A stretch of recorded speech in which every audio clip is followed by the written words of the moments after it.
አዎ አንድ ወጣት ይመጣና አንዲትን ሴት ይወዳል። እንደው ጌታ ሆይ መድኃኒዓለም እቺን ልጅ እጄ ካስገባ የዛሬ ዓመት ድባብ ነው የምሰጠው ይላል።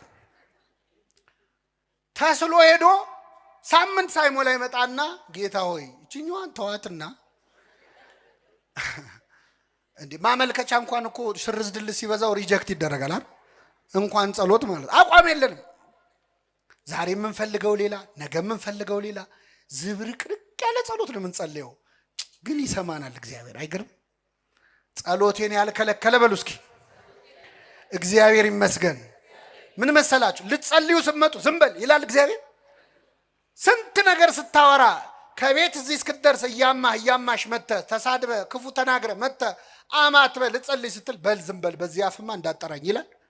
ጸሎቴን ያልከለከለ እግዚአብሔር ይመስገን ይሰማናል። የመላእክቱን ምስጋና በሰማበት የኛን ይስማ። አይገርምም? መላእክትን በሰማበት ይሰማናል። የነሱን መዝሙር በቅድስና የሚዘምሩትን በሰማበት የኛን ይሰማል። ከኃጢአተኛ አፍ ምስጋና ለምን ነው አይልም። በአፋጥ ተወደስኩ፣ በኃጢአተኛ ሰው አፍ ተወደስኩ ብሎ አይቀየምም። ይሰማል፣ ያርማል። ጸሎቶቻችንን የሚጠቅሙንን ወስዶ የማይጠቅሙንን ይተውልናል።